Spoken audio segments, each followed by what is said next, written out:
Биздин каналга катталып, видеого лайк басып, жаңылыктар менен өз убагында кабардар болуп туруңуздар. Кыргызстанда доллардын курсу жасалма жол менен көтөрүлгөн. Бул тууралуу экономика жана коммерция министри Данияр Амангелдиев маалымат жыйыны учурунда билдирди.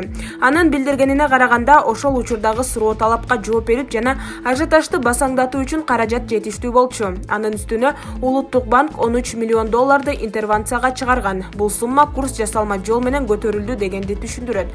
Башкача айтканда, доллар тартыштагы болгон эмес, рынокто каражат жетиштүү эле. Ага карабай Улуттук банктагы 80 же 100 миллион доллар сатыкка чыгарууга даяр болчу, деди Амангелдиев. Министр кошумчалагандай, Улуттук банк эл аралык резервтеринин көлөмү жетиштүү жана ал өлкөнүн товарлар жана кызмат көрсөтүүлөр рыногунун келечектеги көлөмүнүн алтайын жабат. Маалымат булагы Nazar News KG.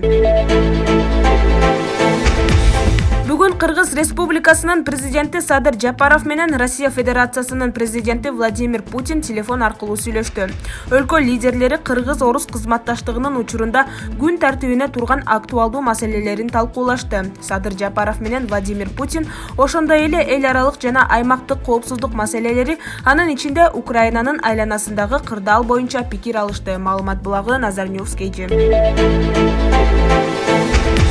АКШ президенти Джо Байден НАТО боюнча Вашингтондун союздаштарын колдоо үчүн Европага АКШ кошумча күчтөрүн жайгаштыруу боюнча буйрук чыгарганын билдирди. Бул тууралуу РИА Новости кабарлады.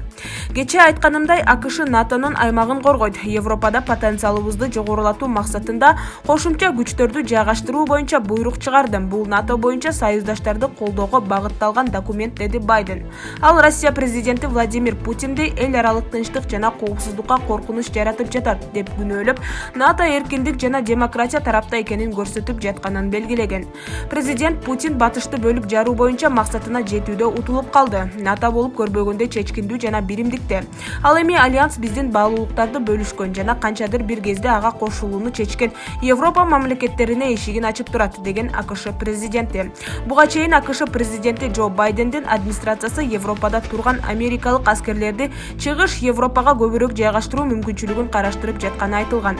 25 февралда НАТО Россияны тез арада Украинадагы атайын операцияны токтотууга чакырып чукул жыйын өткөргөн. Мындан тышкары, альянска мүчө мамлекеттердин лидерлери Европадагы аскер күчүнүн жайгашуусун Украинадагы операциядан кийин кайра карап чыгаарын айтышкан. Маалымат булагы Nazar News KG.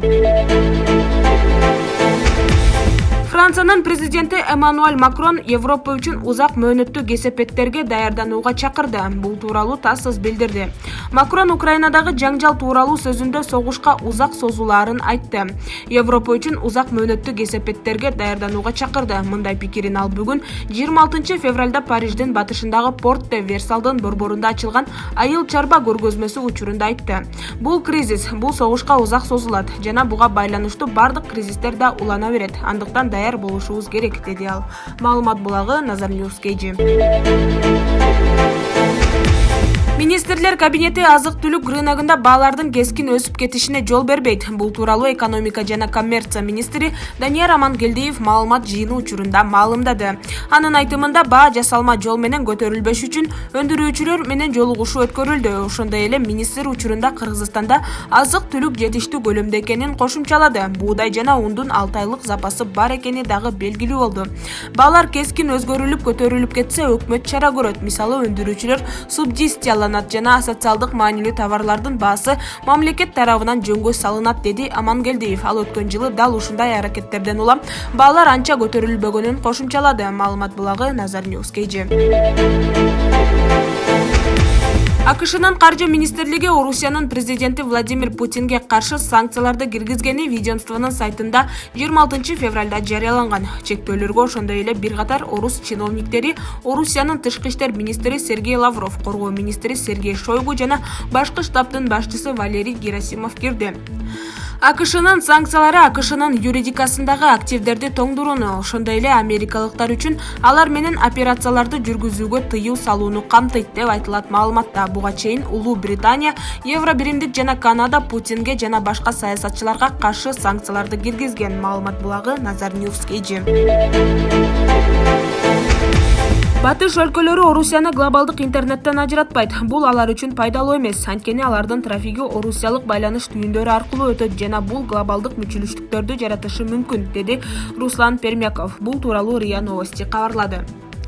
Дүйнөлүк интернет бул чоң компьютердик тармак. Биз ага онго жетпеген байланыш түйүндөрүн, анын ичинде батыш жана чыгыш чек араларындагы түйүндөрдү колдонуп туташтырдык. Башка өлкөлөр, анын ичинде Жапония дагы биз аркылуу трафикти жүргүзүшөт.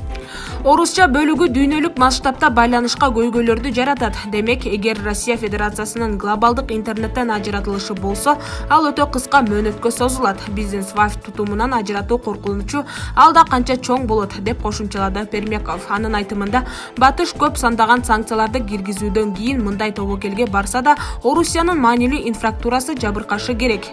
Эске салсак, 24 февралда NBC News өз булактарына таянуу менен АКШнын чалгын кызматтары АКШ президенти Джо Байденге Орусияга каршы кең масштабтуу кече баруу үчүн варианттарды сунуштап жатканын, анын ичинде Орусия боюнча интернет байланышынын үзгүлтүүгө учуратуу, электр энергиясын өчүрүү жана темир жолдогу шайлоочулардын катышуусуна тоскоол болуп жаратканын кабарлаган. Маалымат булагы Nazar News Кейжи. Министр Руслан Казакбаев Украинанын Кыргызстандагы элчиси Валерий Жавченко менен жолугушту. Элчи министрге Украинадагы абал жөнүндө маалымат берген. Казакбаев конфликт жакын арада жөнгө салынарына ишеним артып, абалды курчуп кетпеши үчүн эл аралык уюмдардын аянтчасында жана Бириккен Улуттар уюмунун коопсуздук кеңешинде дипломатиялык жол менен сүйлөшүү зарылдыгын белгилеген. Орус президенти Владимир Путин 24 февралда таң эрте билдирүү жасап, Донбасста атайын аскердик операция уюштуруу деген жүйө менен Украинага согуш ачкан. Ал украин жоокерлерин куралдарын тапшырып, үйүнө кайтууга чакырды. Таңкы саат 5-терде орус аскерлери Украинага чабуул жасап, басып кирди. 25 февралда таңдан баштап орус армиясы Украинанын бардык аймактарында аткылоолорун жана бомбалоону улантууда. Зеленский буну ачык эле согуш деп атап жатат. Батыш өлкөлөрү жана НАТО Евробиримдикте Москванын кадамын кескин айыптады. АКШ орусиялык бир катар банктарда чектөө киргизип, айрым атка минерлеринин балдарынын активдерин камакка алган. Австралия, Жапония жана Канада Орусияга каршы санкцияларды колдоду. Франциянын президенти Эммануэль Макрон Владимир Зеленскийдин өтүнүчү менен Орусия президенти Владимир Путинге чалганын билдирди. Билдирмеге караганда сүйлөшүү бейшемби күнү кечинде болгон. Сүйлөшүү кыска, ачык жана түз болду. Зеленский аскердик иш аракеттерди эртерээк бүтүшүн суранып, аны менен сүйлөшүү жүргүзүүнү өтүнгөн. Бирок өзү Путин менен байланыша алган эмес. Ал Зеленскийдин өтүнүчүн айтканын белгилеп, бирок жыйынтык болбогонун кошумчалаган. Владимир Зеленский бул аракетти өлкөгө каршы согуш деп атап, дүйнө лидерлерин Путинге каршы коалиция түзүүгө чакырган. Батыш өлкөлөрү Путинди айыптап, Орусияга каршы жаңы санкциялык пакеттер кабыл алына баштады. Ушул тушта Киев баштаган шаарларда Краматорск, Харьков, Донецк жана башка облустарда чек арадагы аймактарда жардыруу аткылоо токтой элек. Украинанын президенти Владимир Зеленский борбор шаарда экенин маалымдады. Мурдараак СНН телеканалы өз булактарына таянуу менен Владимир Зеленский бункерге эвакуация болгонун билдирген. Ал бункер кайда экени айтылган эмес. Киевдин мэри Виталий Кличко орус аскерлеринин жакындап келишине байланыштуу борбор шаар коргонуу режимине өткөнүн билдирүүдө. Украинанын аскердик техникалары шаарды кайтарып турушат. Аскерлерден сырткары жергиликтүү тургундарга да курал жарак таратылган. Орусиянын коргоо министрлиги буга чейин алардын аскерлери Киевке батыш тарабынан жана түндүк тарабынан кирип баратышканын кабарлаган. Украинанын президенти Владимир Зеленский Орусиянын кол салышын ачык эле согуш деп атап жатат. Батыш өлкөлөрү жана НАТО Евробиримдикте Москванын кадамын кескин айыптады. АКШ орусиялык бир катар банктарга чектөө киргизип, айрым атка минерлеринин балдарын активдерин камакка алган. Австралия, Жапония, Канада жана башка өлкөлөрдө Орусияга каршы санкцияларды колдоду. Маалымат булагы Nazar News Кейжи.